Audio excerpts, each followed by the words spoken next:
Štovane gospođe i dragi gospari, prijatelji, meni sada nije jednostavno govoriti nakon ovakvog izlaganja našeg vrhovnika koji je zapravo zaslužan za obranu našeg grada od agresije. I evo, prije nego što izađe, ja ću reći da je on u prvih 6 riječi na svjedočenju Miloševiću rekao izričito,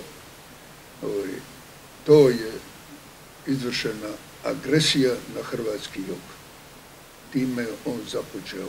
I nitko kod tog saslušanja nije oponirao toj njegovom konstataciji i velikoj istini, ali nažalost činjenica je da taj postupak nije završio sa presudom, pa prema tome takvi stavovi nisu verificirani, a u svim kasnim postupcima ništa slično nije se uspjelo iznositi pred sud.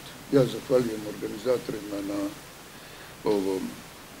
ovoj tribini što su se potrudili da do nje dođe, a i to i zahvaljujem što smo dobili našega Nojka da ovako spontano, ali vjerno iznosi ono što je bitno za obranu ugleda naše domovine, a i da se sazna istina pred svijetom što se ovdje događalo. Budući je u pozivu za ovaj skup i označeno da sam ja bio na neki način sudionik rada ovog Haškog suda, ja to moram iznijeti da sam bio samo u procesu preliminarnih saslušanja koji su oni organizirali, došli su iz Haga i to je bilo u zgradi vlade na Markovom trgu. Dugo je trajalo, ali onda moram očitovati i nešto što je kod toga bilo bitno. Ja sam odmah iznio primjer i slučaj Blagoja Adžića, jer on je već 5.7. pukovnicima i majorima svojim 150.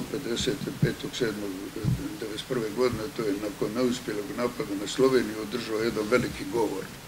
I u tom govoru on je iznio bitne stvari što se tiče organizacije. On izričito kaže, višestranačje je dovelo narode u sukobe i rušitelji Jugoslavije su preuzeli da sruše ovaj sistem, a da uvedu kapitalizam u svojoj najgore formi. Mi ćemo osuditi izdajnike i to je izvršeno protiv Jugoslavije, a potvrđeno je odlukama Slovenije i Hrvatske, ali također i mnogih oficira vojnika. Spoljna intervencija Njemačke, Austrije, Čehoslovačke, Mađarske prijeti da poduzmu vojne akcije protiv Jugoslavije. I onda daje uputu, odnosno nalog. Izdajice treba ubiti na licu mesta bez milosti i razmišljanja. Mi imamo prednost u naoružanju i nije važno koliko će ih poginuti. I završavate, ovo je sve sažetak od onoga jer je njegov govor bio na 3 stranice kojih sam ja dobio u Ministarstvu vanjskih poslova Engleske 7. srpnja, dakle 2 dana nakon ovoga što su oni dobili u Londonu. Ja sam to odnio Andriji Kojakoviću i Štamboku da to prevede na englesku i preveli su odmah i to je sve bilo dijeljeno i stranim diplomacijama i o konferenciji Jugoslavije i NATO i tako dalje. Ali ogledajte što na kraju kaže. Konačno, drugovi oficiri, ja vam čestitam da ste izabrani za ove pothvate i zahtevam da izvršenju svih zadataka u cijelosti upotrebite sve svoje znanje i umijeće u bitkama za ostvarenje ideala oktobarske revolucije i u borbi za Jugoslaviju. Prosim, ako to netko i poslije Drugog svjetskog rata izriče na prostorima Europe i da nema poslije, kad se organizira ovaj sud za utvrđivanje zločinaca, a Adžić je bio načelnik glavnog štaba je na i tu je funkciju obavljao cijelo vrijeme, sve do svibnja 1992. godine, kad je kao dao ostavku, ali zapravo bio smijenjen, zato jer su onda bile prijetnje Jugoslaviji za uvođenje sankcija, pa su onda htjeli njega riješiti.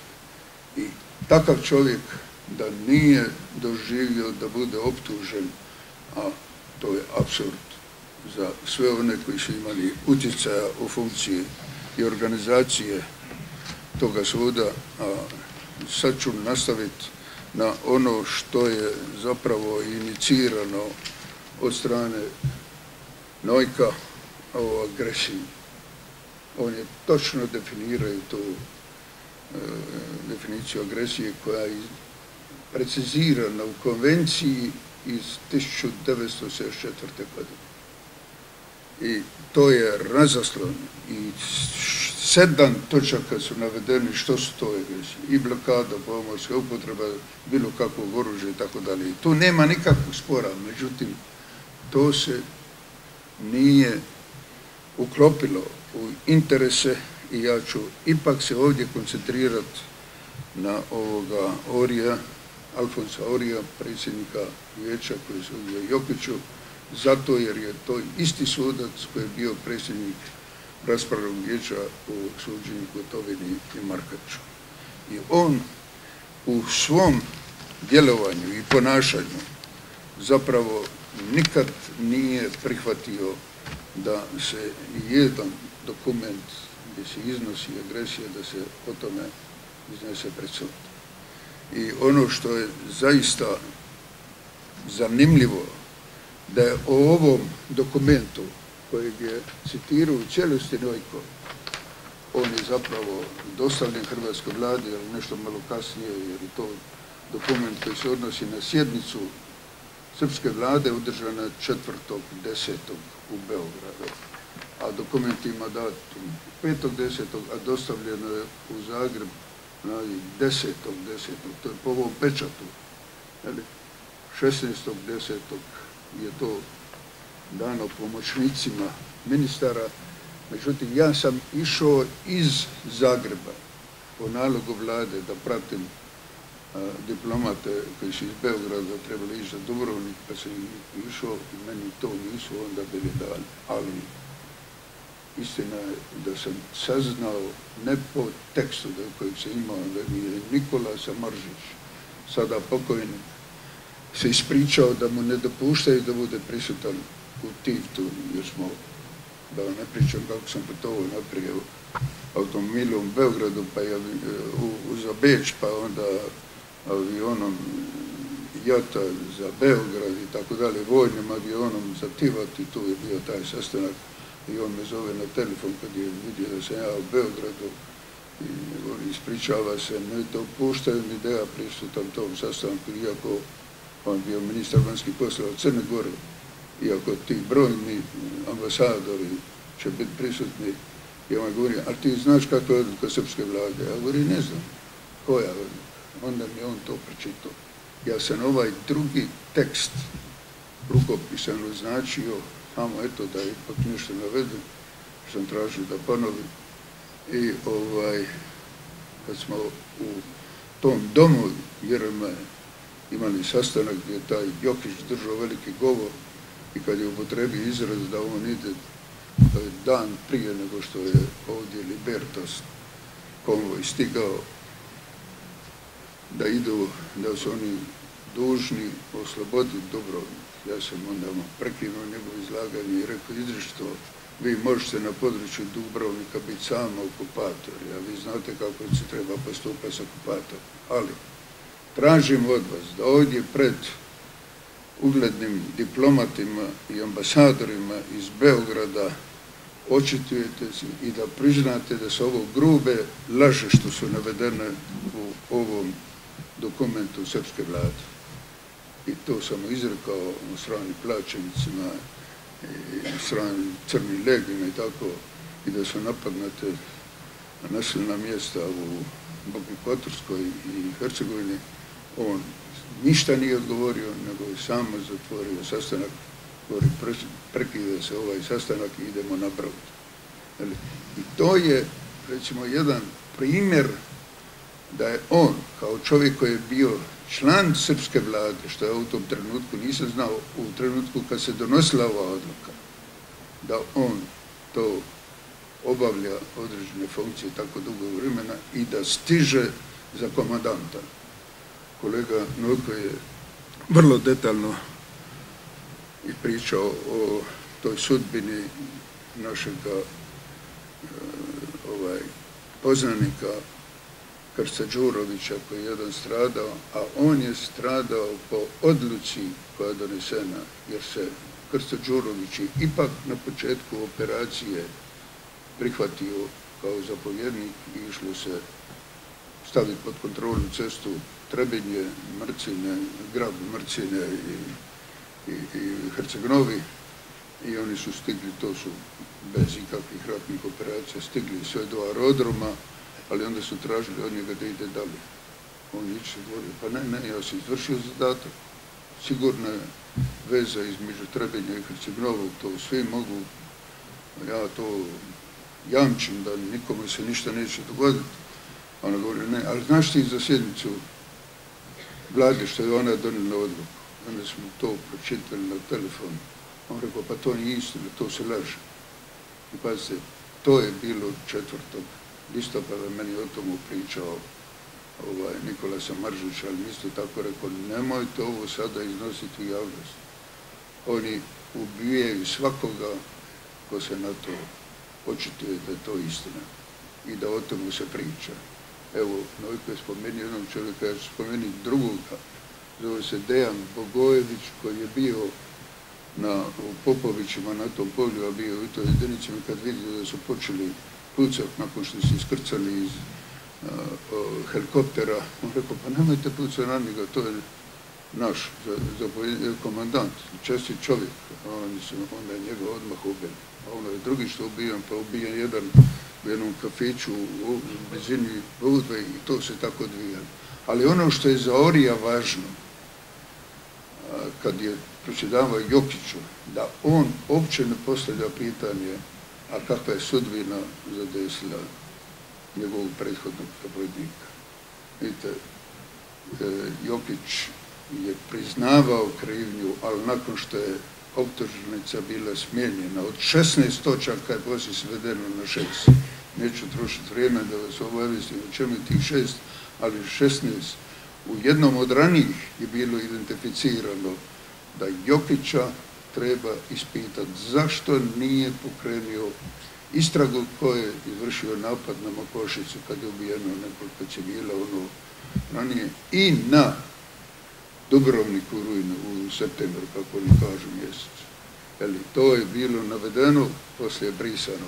Ali kako može jedan sudac predsjedavati vijeću i da zna da je ubijen prethodni komandant, a da uopće ne postavi pitanje, a kako je došlo do tog ubojstva? To je zapravo skrivanje i prikrivanje istine i ne samo što ovaj dokument nije tamo izložen, ali moram nešto reći što se ipak dogodilo u Hagu, da je o ovom dokumentu bio saslušavan Nikola Samaržić kao svjedok u optužbi postupku protiv Miloševića. To mu je bilo stavljeno na ekran, citirano od tumača i on je na to rekao, govori, jes, to su zaprimili, govori, a to je cinizam na razini Goebbelsa. I kad rekao to su sadržane užasne laži. One navode kao da su napadi iz Dubrovnika na naše područje, a zapravo ono što radi JNA, to je agresija na Dubrovnik.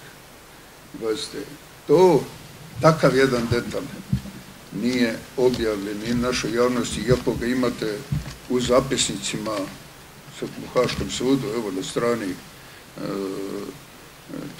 to ima ovdje zapisano i što je sve bilo, ali kad vidite, recimo da o suđenju ovom Miloševiću imate ovo što je već u to doba izdano 2002. godine, u ovom prilogu Vjesniku, Panorami, pa onda naslovnog Gering.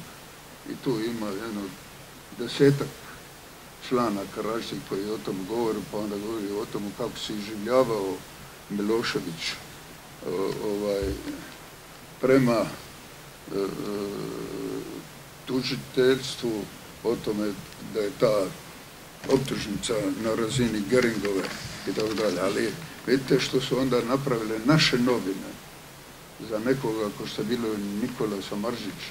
Šuti se o tomu da je on to usporedio sa Goebbelsom, ovo što se radilo u Beogradu i Srbije protiv Hrvatske, ali se izdaje veliki članak i to ovaj natpis: Milošević vulgarno šokirao sud i publiku.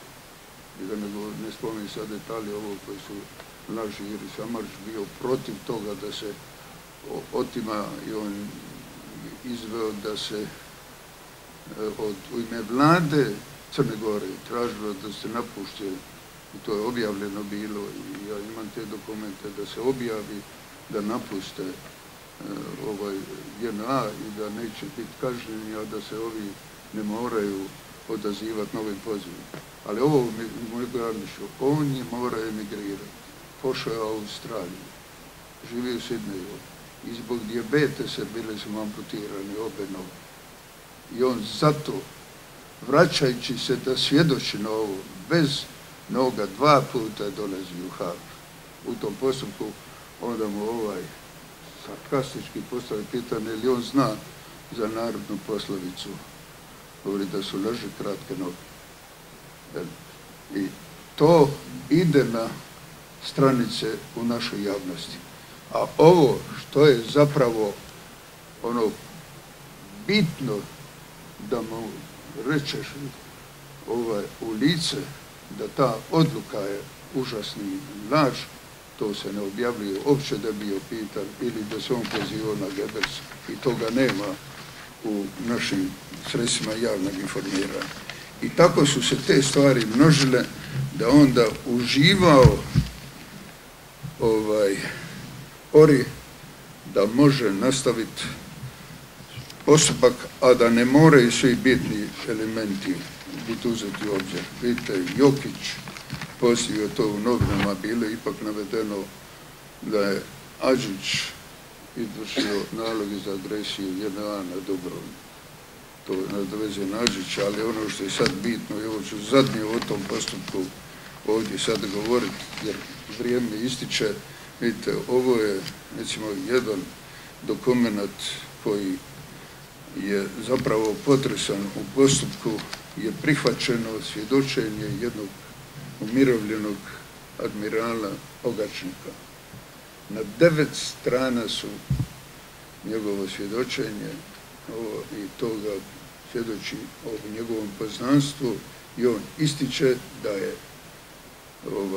Jokić bio vrhunski stručnjak, vrlo moralan čovjek i da nikad po nacionalnoj osnovi nije pravio nikakve razlike. I to sud prihvaća i u obrazloženju, jer se tužilaštvo nije čudio. Međutim, za toga Jokića u pobjedi u to doba je, vidite, izdana ova fotografija, što na kraju kaže: nije daleko pretpostavka da će ustaše kojima nije stalo ni do kakvih vrijednosti, osim do vlastite kože, same razoriti stari Dubrovnik, kako bi to nedjelo pripisali jedinicama JNA. Kakvi su to apsurdi? Da se to događa i provodi i da to u obrazloženju presude onda hvale ovakvog zapravo nacističkog rasistu koji je bio aktivan u agresiji kod donošenja odluke i kod provođenja, i što je ovdje rečeno već, znate, da su bili nad 6. 2 sramota, što samo 6. što je ono drugo vremena bile, da su bila 2 mrtva, 3 ranjena. Bio je i Statinger je poginuo tog dana, koji je živio u ovoj ulici sa spavajućim sobom i prozorom na Stradunu, jer oni su se malo vadili da je to važno samo područje koje je pod zaštitom UNESCO-a, što je apsurd. Ljudski životi i na Pilama i na Pločama i u Lapadu su građani ovog grada, pa se to ignoriralo. I ja ću vam još samo reći nešto što je zapravo ono što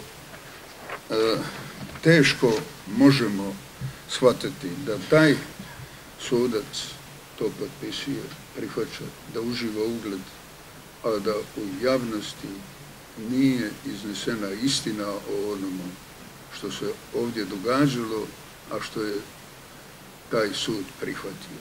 A u statutu tog suda fundamental goal isto established rules, što znači temeljni cilj Haškog suda je utvrđivanje istina. Ako se istina ovako utvrđuje, pa to se prati šutnjom, onda zaista i šutnja je nešto što ne smijemo više podnositi.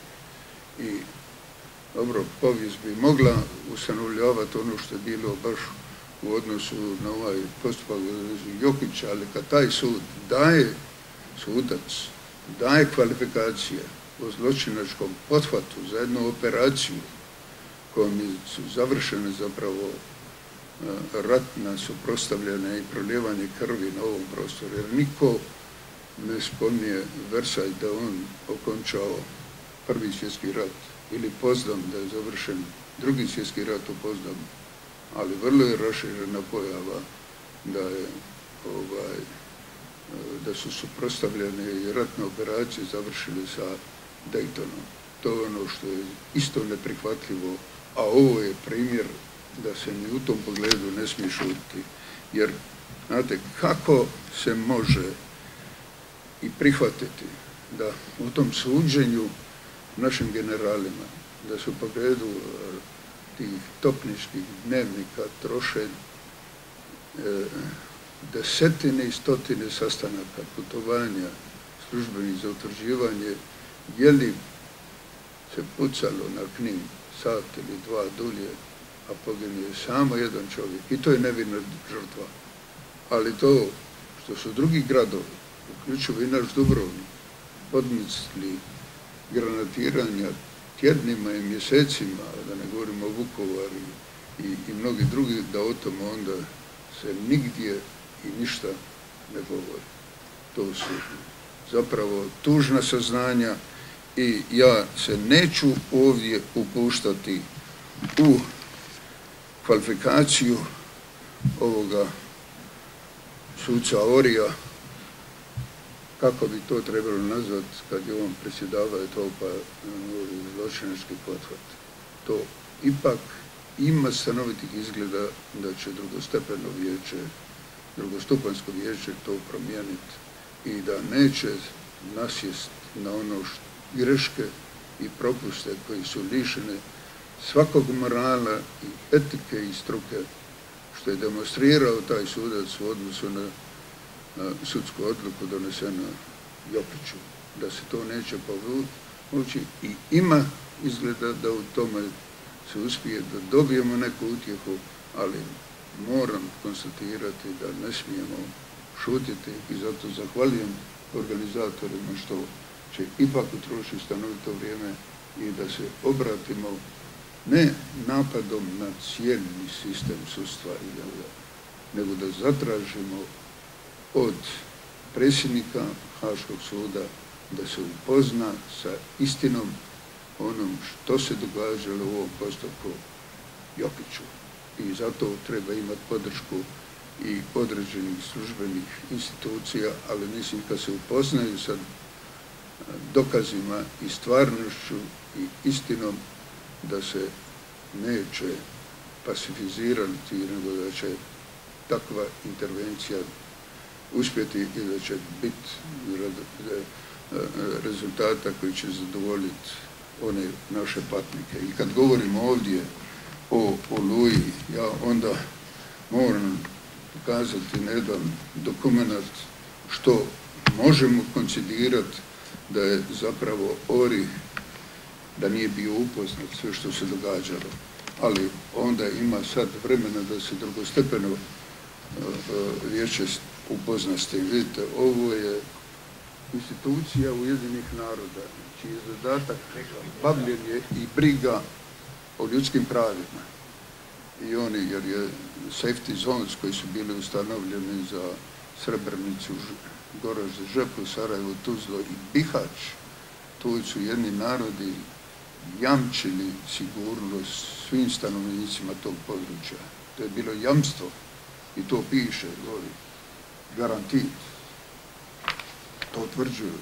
Ali ono što u stavku 93 ovdje kaže, znate, evo 93, oprostite, ovdje navodi pad Srebrenice i Žepe, a to je bilo 13. srpnja, 11. je počelo, pa 13. završilo, dovelo je do tragedije, gubitka života i ozbiljnog narušavanja ljudskih prava stanovnika tih područja, ali istodobno je ozbiljno narušilo vjerodostojnost Vijeća sigurnosti, sekretara generalnog i čitavog sistema Ujedinjenih naroda. Pa ko je to spasio da ovo nije narušavano i dalje što se tiče ugleda i vjerodostojnosti Ujedinjenih naroda? Spašena je Oluja i generali koji su sudjelovali u ovoj operaciji. To možda Ori nije znao i nije bio upoznat, ali mora se nešto poduzeti da ovo drugostepeno vijeće koje treba raspravljati, nek se upozna sa ovim dokumentom ove komisije za ljudska prava Ujedinjenih naroda, nek se upozna sa tekstovima što je Tadeusz Mazowiecki dao kad je on pratio na ovim prostorima 2 godine i 11 mjeseci kao predstavnik Ujedinjenih naroda za ljudska prava, kad je dao ostavku krajem srpnja 1995. godine iz svojih moralnih obaveza da ne može živjeti, a da vidi što se ovdje na ovim prostorima radi. Sve to bilo zbog nedostatka organizacije koja je uslijedila, zato što su srpske jedinice, evo s ovim završavamo, oprostite,